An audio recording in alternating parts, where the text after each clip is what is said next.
Hello everyone, welcome to टेक्शन में। आज के सेशन में हम कोबोल से रिलेटेड एक और टॉपिक कवर करेंगे, जिसमें हम देखेंगे कि किस तरह से हम परफॉर्म थ्रू स्टेटमेंट के साथ यूज़ कर सकते हैं। साथ में ये भी समझेंगे परफॉर्म थ्रू कब यूज़ किया जाता है, क्या इसका सिंटैक्स होता है, और अगर हम परफॉर्म थ्रू यूज़ कर रहे हैं तो उसका बेनिफिट क्या होगा। ठीक है, क्योंकि हमने परफॉर्म नॉर्मल भी यूज़ करके देखा था, जिसमें हमने परफॉर्म की हेल्प से एक पैराग्राफ को एग्जीक्यूट करवाया था, राइट। एक पैराग्राफ रन किया था। तो उस केस में क्या होगा, अब हम जैसे सेकेंड पैराग्राफ बनाएंगे। सपोज हमारे पास काफ़ी सारे पैराग्राफ है ना, और उन पैराग्राफ को हमें रन करना है, तो उस केस में हम क्या कर सकते हैं, परफॉर्म थ्रू को यूज़ कर सकते हैं। तो थ्रू क्या करेगा, एक पर्टिकुलर पैराग्राफ का आप नेम स्टार्टिंग में दोगे और एक उसके बाद में दोगे।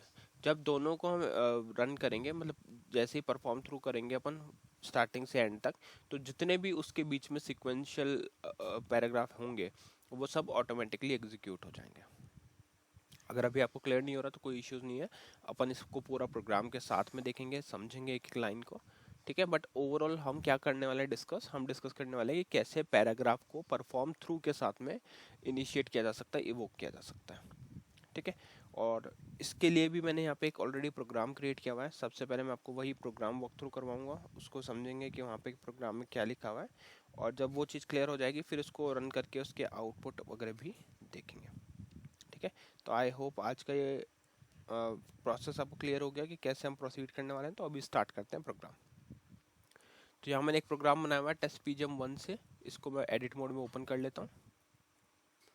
और यहाँ पे अगर आप देखोगे तो हमारे पास कुछ कोड हमने लिखा हुआ है अभी के लिए, और इस कोड को आप यूज़ कर सकते हो same to same. But main जो पॉइंट रहेगा इसके अंदर वो मैं अभी आपको बताता हूँ कि कैसे हम परफॉर्म थ्रू करते हैं। ठीक है, तो अभी हम यहाँ क्या कर रहे हैं जैसे लिखा है आइडेंटिफिकेशन डिवीजन, तो सबसे पहले लिखा हुआ है आइडेंटिफिकेशन डिवीजन। इसका मीनिंग क्या होता है कि जब भी आपको अपने प्रोग्राम के अंदर कोई प्रोग्राम रिलेटेड आइडेंटिटी स्टोर करनी हो तो आप क्या यूज़ करोगे, प्रोग्राम आइडेंटिफिकेशन डिवीजन।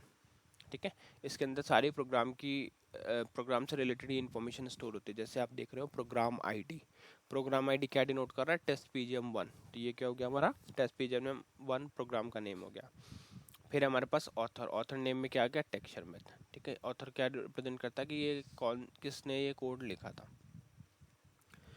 अब आप में से हो सकता है कुछ लोगों को ये नहीं पता कि यहाँ पे हमने एक्स्ट्रा स्पेस क्यों रखा हुआ है, या हमारी ये पोजीशंस है वो क्या फिक्स है क्या। तो उसके लिए मैं रिकमेंड करूँगा कि आप स्टार्टिंग से सीरीज़ को देखें, क्योंकि सारे सेशन जो है सिक्वेंशियल है। और वहाँ पे हमने सबसे पहले स्ट्रक्चर की ही बात करी थी कि स्ट्रक्चर कैसा है, क्या स्ट्रक्चर होना चाहिए कोबोल का, क्या क्या चीज़ें हमें ध्यान रखनी चाहिए। ठीक है, तो उससे आपको ज़्यादा क्लियर होगा। अभी के लिए बस हम अज्यूम कर रहे हैं कि आप लोगों को पता है कि यहाँ पे स्पेस क्यों एक्स्ट्रा है ना, और डिविजन्स का भी पता है कि कौन सा डिवीजन कब यूज़ होता है। यहाँ पे हमने क्या किया, आगे अभी अभी मेनली हम फोकस करेंगे परफॉर्म थ्रू पे। ठीक है, तो यहाँ पे हमने क्या किया, यहाँ पे हमने एक एस्ट्रिक रखा, और एस्ट्रिक के बाद में आप जो भी रखते हो उसको अपन क्या बोलते हैं, कमेंट। कमेंट कंसिडर होता है वो। तो यहाँ पे 7th पोजीशन पे है ना, एग्जैक्टली 7th पोजीशन पे आपको एस्ट्रिक रखना है। और इसके अंदर हमने जस्ट एक टॉपिक का नेम डाल दिया, परफॉर्म पैरा इन कोबोल। ठीक है, तो ये जस्ट इंट्रोडक्शन पर्पस के लिए एक कमेंट रख दिया। अब यहाँ से हमने स्टार्ट किया हुआ प्रोसीजर डिवीजन। प्रोसीजर डिवीजन क्या होता है, इस डिवीजन के बाद में ही अपना सारा जो मेन लॉजिक रहता है वो यहाँ पे स्टोर होता है। ठीक है, तो सारा मेन लॉजिक जो है वो आप प्रोसीजर डिवीजन और स्टॉप रन के बीच में लिख सकते हो। लास्ट सेशन में हमने ये भी डिस्कस किया था कि स्टॉप रन को इस प्लेस पे हमने क्यों यूज़ किया। वो इसलिए क्योंकि अगर हम यहाँ पे परफॉर्म कुछ करते हैं तो उस एग्जैक्ट उस पैराग्राफ के बाद अगर आपको उसको एंड करवाना है तो आप इस तरह से ये कोड लिखोगे। जैसे रूटीन्स को हम बाद में लिखते हैं, उसी तरह से हमने पैरा को बाद में लिखा।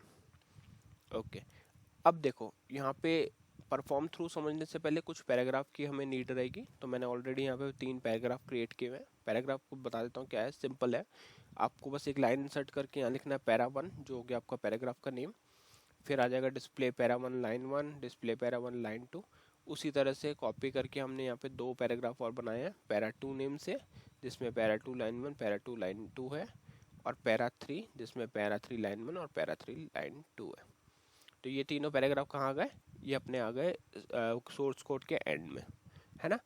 अब हमारी रिक्वायरमेंट ऐसी है कि आपको पैराग्राफ 1 से लेकर पैराग्राफ 3 तक पूरा प्रोसेस सिक्वेंशियल मैनर में रन करवाना है, परफॉर्म करवाना है। तो वो कैसे होगा, उसके लिए आपको क्या करना है, सिंपली एक लाइन इंसर्ट करनी है प्रोसीजर डिवन के बाद, और यहाँ आपको लिखना है परफॉर्म पैरा 1 थ्रू पैरा 3। अच्छा, इतना लिख के आप ये एस्ट्रिक डॉट लगा दोगे यहाँ पे और एंटर कर दोगे। तो इसका मीनिंग क्या हुआ, ये लाइन अब क्या करेगी कि परफॉर्म करेगी पैरा 1 से लेकर पैरा 3 तक, और ये सिक्वेंशियल मैनर में जाती है। इससे नंबर से इसमें कोई फर्क नहीं पड़ता है, नंबर आप चाहे यहाँ पे चेंज भी कर दोगे तो भी वो सिक्वेंशियल फॉलो ही करेगी। ठीक है, अब इसको कंपाइल करके देखते हैं इसका आउटपुट क्या आ रहा है। Para 1 line 1, para 2 line, para 1 line 1 line 2, para 2 के लिए लाइन 1 लाइन 2, पैरा 3 के लिए भी लाइन 1 लाइन 2। इसका मतलब ये सिक्वेंशियल मैनर में इसने रन कर दिया। उसी तरह से अगर आप थ्रू में 2 कर देते हो तो अब क्या होगा, सिर्फ पैरा 1 से पैरा 2 के बीच में जितने भी पैराग्राफ लिखे हुए हैं वो सारे एग्जीक्यूट हो जाएंगे। तो पैरा 1 लाइन 1, पैरा 2 लाइन 1 और पैरा 2 लाइन 2। ठीक है।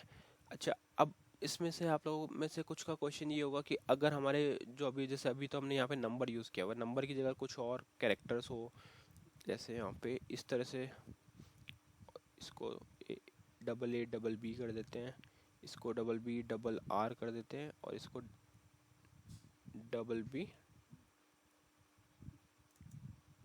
डबल सी कर देते हैं। ठीक है, तो इस केस में अगर हम यहाँ पे रन करते हैं पैरा डबल बी और इधर करेंगे पैरा डबल सी, तो कौन से पैराग्राफ एग्जीक्यूट होते हैं वो हमें इसमें पता करना था, डबल बी डबल सी। ठीक है, अब इसको करेंगे सिंपल कंपाइल और कॉल। जैसे कॉल किया था para 1 line 1, para 1 line 2, 2 line 1, 2 line 2, 3 line 1, 3 line 2। इसका मतलब वो अभी भी सिक्वेंशियल मैनर में ही अपने पैराग्राफ्स को परफॉर्म कर रहा है।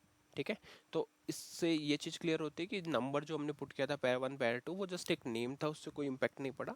इम्पैक्ट होता है सिक्वेंशियल का, ऑर्डर किस ऑर्डर में वो लिखे हुए हैं। अगर ये ऑर्डर अप डाउन होते तो वो उस अकॉर्डिंग लिखता। एक बार फिर से इसको क्लियर करता हूँ। जैसे को यहाँ पे अपन लिखेंगे पैरा 1 फिर से। ठीक है, और यहाँ पे बस 1 लिखना है पैरा 1, और यहाँ पे मैं लिख देता हूँ पैरा 3, और इधर मैंने लिख दिया पैरा 2। तो इस केस में आउटपुट कैसा आएगा वो देखना है। तो यहाँ पे फिर से करते हैं चेंज पैरा 1 से पैरा 3 तक। ठीक है, तो क्या ये पैरा 1 से पैरा 3 यहाँ पे ही एंड हो जाएगा या पैरा 2 को प्रोसेस करेगा? क्योंकि अगर नंबर्स के अकॉर्डिंग देखें तो पैरा 2 प्रोसेस होना चाहिए। तो यहाँ से करते हैं कंपाइल कॉल। तो देखो पैरा 1 आया, फिर पैरा 2 आया और ये एंड हो गया। पैरा 2 आया, बट आपने ये देखा कि पैरा 2 इसमें जो ये वाला जो कंटेंट है वो वाला प्रिंट हुआ। तो एक्चुअल में कौन से पैराग्राफ एग्जीक्यूट हुए, ये वाला और ये वाला, है ना। इसमें कंफ्यूज नहीं होना आपको। पैरा 2 जो लाइन डिस्प्ले हुई थी वो इसकी लाइन हुई थी। अगर इसको मैं फिर से 3 कर देता हूँ यहाँ पे और इसको 2 कर देते हैं तो और क्लियर होगा। ठीक है, तो अब देखना पैरा 1 और पैरा 3 ही वहाँ पे प्रिंट होने वाला है। Para 1 line 1, para 2 line, para 1 line 1, para 1 line 2, para 3 line 1 और पैरा 3 लाइन 2। तो इससे ये चीज़ क्लियर हो गई कि सिर्फ वही पैराग्राफ एग्जीक्यूट हो रहे हैं जो एक प्रॉपर सीक्वेंस मेंटेन कर रहे हैं, है ना।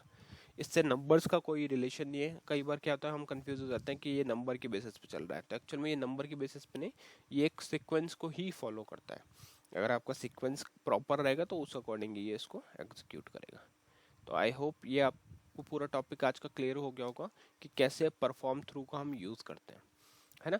अब इसका बात करते हैं कि इसका एडवांटेज क्या है, कब हम इसको यूज़ कर सकते हैं। तो इसको आप तब यूज़ कर सकते हो सपोज आपके पास 10 to 15 पैराग्राफ्स हैं और उन पैराग्राफ्स को आपको एक सिक्वेंशियल मैनर में रन करवाना है। तो उस कंडीशन में आप क्या करोगे, पैरा 1 से इसको एग्जीक्यूट करोगे और पैरा 1 से लेकर पैरा 15 तक उसको परफॉर्म करोगे। तो क्या होगा, जो भी सीक्वेंस जो भी ऑर्डर में वो होगा रिटर्न, वो 1 बाय 1 उसको एग्जीक्यूट करेगा और उसका जो भी सेट ऑफ लाइंस होगा उसको कॉल करेगा।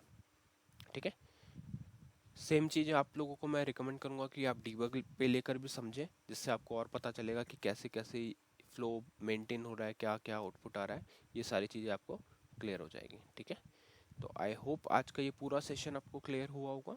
नेक्स्ट सेशन में हम इससे रिलेटेड बाकी टॉपिक्स भी डिस्कस करेंगे। So thank you for watching tech share में।